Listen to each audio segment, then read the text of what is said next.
Halo guys, lanjut lagi kita Battle to the Heaven. Xiaoyan akhirnya tiba di kota dekat Akademi Jianan. Saat tiba di kota itu, pohon roh kematian yang tersohor langsung mengusik perhatiannya, di mana dua orang doang dan seorang dohuang dari kota Black Corner pernah digantung di pohon itu setelah pertarungan mereka melawan Akademi Jianan. Itulah sebabnya kota yang dekat Akademi Jianan itu terlihat damai. Awalnya Xiaoyan terkejut ketika dia akan memasuki pintu utama kota, di mana beberapa orang dari Akademi Jianan datang menghalangi Xiaoyan dan mereka yang lainnya yang hendak masuk ke kota damai itu.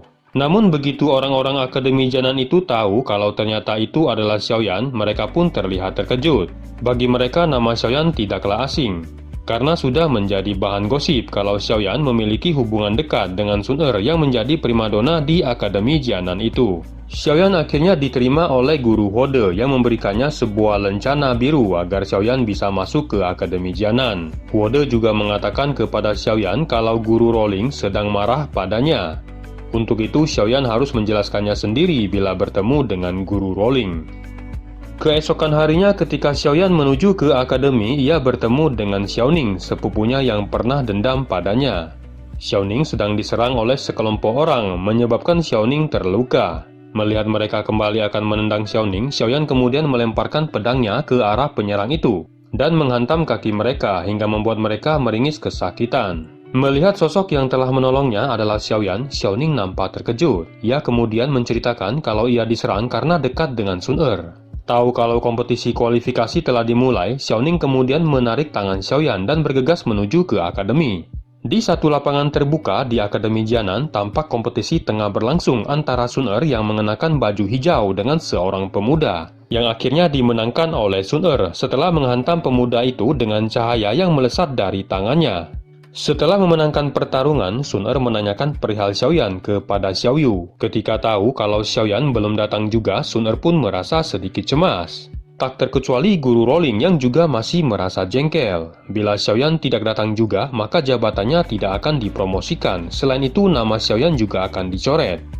Tak lama kemudian, terdengar nama Xiaoyan disebut dengan keras oleh wasit sebagai peserta kompetisi yang maju berikutnya. Mendengar nama Xiaoyan dipanggil, seketika itu juga Sun Er tampak merasa cemas. Di saat bersamaan, suasana lapangan terlihat menjadi hening. Mereka yang hadir tahu kalau Xiaoyan adalah orang pertama yang berani mengambil cuti 2 tahun dan menjadi gosip karena hubungannya dengan Sun Er. Sementara itu, Baisan yang menyukai Sun Er terus menatap ke lapangan dengan ekspresi muka yang terlihat mengejek dan berpikir kalau Xiaoyan tak mungkin datang. Ketika Sun Er melihat kalau Xiaoyan belum muncul juga dan akan segera meninggalkan tempat itu, tiba-tiba Xiaoyan melesat ke udara disertai suara angin menderu, dan kemudian mendarat dengan keras di lapangan terbuka. Melihat kemunculan Xiaoyan, Sun Er gembira bukan main. Dengan senyum yang mengembang di bibirnya, ia menatap lekat-lekat Xiaoyan yang baru saja muncul di lapangan terbuka. Tak terkecuali guru Rolling yang tampak menghela nafas lega. Sementara itu, lawan Xiaoyan adalah Xie Beng, seorang jawara tombak peringkat 9 Dadoshi, yang telah mengalahkan banyak lawan. Melihat kemunculan Xiaoyan, Xie Beng tak mengacuhkannya dan meremehkannya. "Kaukah Xiaoyan itu? Lupakanlah tentang menang, kau tidak layak buat Sun Er," kata Xie Beng sambil mengacungkan tombaknya ke arah Xiaoyan. "Jadi kau ingin mengalahkan yang terhebat seperti aku ini biar dibilang jagoan, begitu? Ayo, silakan," kata Xiaoyan. "Sombong kali kau." Setelah mengatakan itu, Xie Beng langsung menyerang dengan menusukkan tombaknya ke arah leher Xiaoyan. Mendapati serangan itu, Xiaoyan tampak tak bergeming. Ketika tombak akan menusuk leher Xiaoyan, tiba-tiba Xiaoyan menggerakkan tangannya dengan cepat dan menggenggam tombak itu hingga tombak itu pun terhenti. Melihat serangan penuh tombaknya telah dihentikan Xiaoyan dengan satu tangan, Xie Beng tampak terkejut. Di saat bersamaan, Xiaoyan melayangkan tinjunya ke arah muka Xie Beng. Melihat kepalan tinju Xiaoyan makin mendekat, Xie Beng yang pucat langsung mundur ke belakang, melepaskan tombaknya yang telah dihentikan Xiaoyan. Di saat bersamaan, tombak lain muncul di tangannya yang lain. Jurus gelombang tumpah tindih diluncurkan Xie Beng.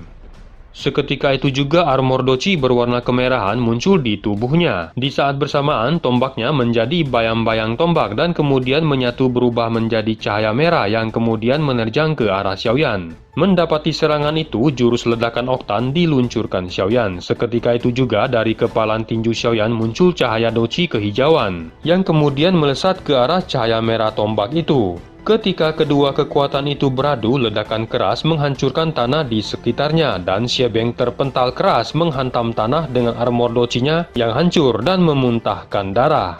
Melihat Xie Beng, sang jawara tombak yang telah mengalahkan banyak lawan, telah dibuat tak berdaya hanya dengan sekali pukulan oleh Xiaoyan, membuat mereka semua yang ada di sana tampak tercengang. Sementara itu, Baisan yang melihat akhir pertarungan mulai menunjukkan ekspresi yang serius.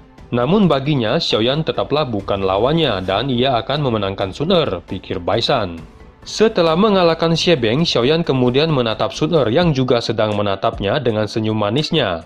Dengan sekali lompat, Xiaoyan mendarat di atas panggung di mana Sun Er tengah berdiri menantinya. Dengan cuek terhadap mereka yang ada di sana, Xiaoyan kemudian mengelus kepala Sun Er dan berkata, "Maaf, aku terlambat." Melihat Xiaoyan yang kini telah berdiri di hadapannya dan menatapnya tanpa memperdulikan lagi.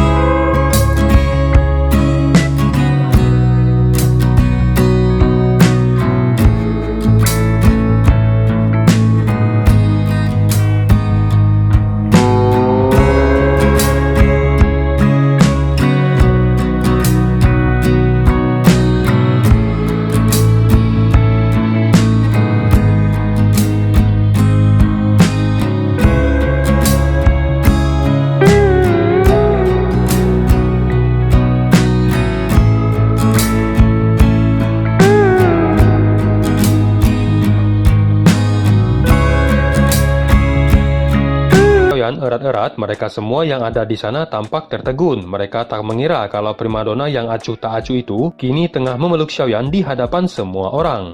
Di sisi lain, tangan Xiaoyan mulai bergerilya melingkari pinggang Sun Er dan membenamkan wajahnya mencium rambutnya. Sementara itu, Baisan yang melihat kejadian itu mulai merasa geram. Pelukan mesra akhirnya mereda setelah terdengar suara guru rolling yang batuk. Rolling kemudian membawa Xiaoyan, Sun Er dan Xiao Yu masuk ke ruang dalam dan berdiskusi mengenai masalah akademi dalam. Ia berharap Sun Er dan Xiaoyan dapat bertahan hingga kualifikasi akhir. Dengan demikian mereka akan bisa masuk ke akademi dalam yang merupakan inti dari ajaran akademi. Dan bila itu terjadi, Rolling juga akan dipromosikan. Rolling juga menceritakan perihal Baisan dan penyihir kecil yang merupakan dua sosok kuat. Selain ganteng, Baisan juga berbakat dan menyukai Sun Er. Sedang si penyihir kecil, selain cantik, ia juga berbakat, namun ia pun hanya menyukai Sun Er. Di dalam satu ruangan Akademi Jianan, tampak para petinggi akademi sedang rapat.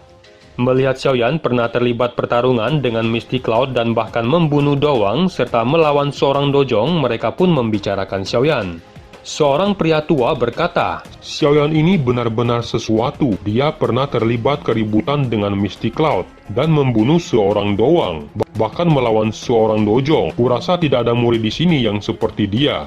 Mendengar kata ketua itu, beberapa orang tetua lainnya di sana tampak terkejut. Seorang pria tua lainnya berkata, "Kalau memang seperti itu, dia layak kita pertimbangkan. Biarkan dia di sini. Masalah Misty Cloud tidak perlu terlalu dipikirkan. Mereka cuma ada seorang dojong. Tidak perlu terlalu khawatir." Seorang wanita tua berkata, "Jangan lupa dengan orang-orang di belakang Misty Cloud.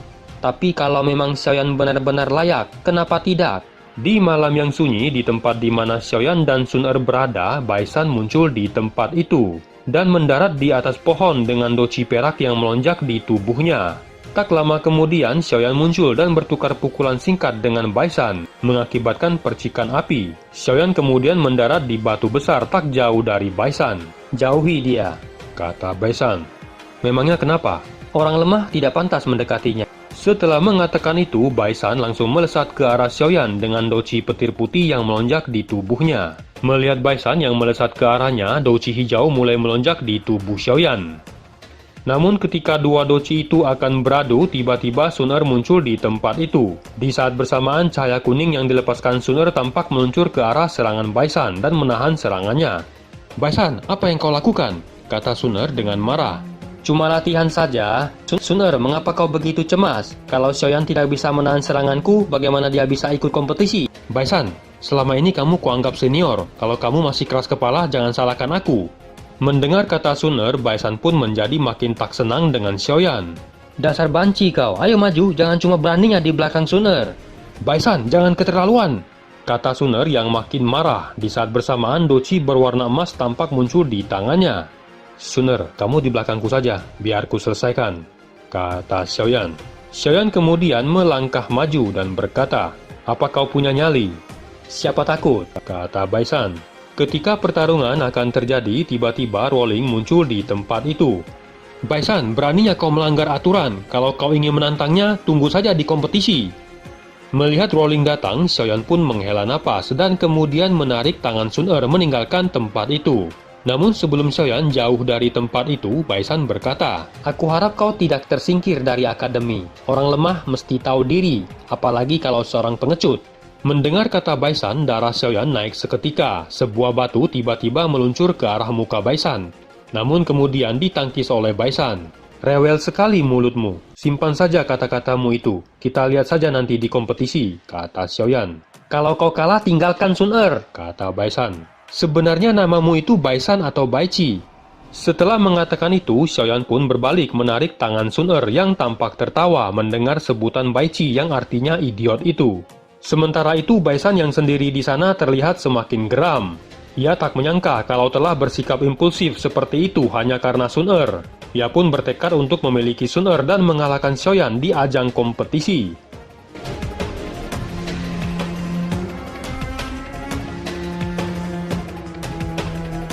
Be continued guys, nantikan episode selanjutnya. Buat yang belum subrek, dibantu subrek yo guys, biar jalan terus spoilernya.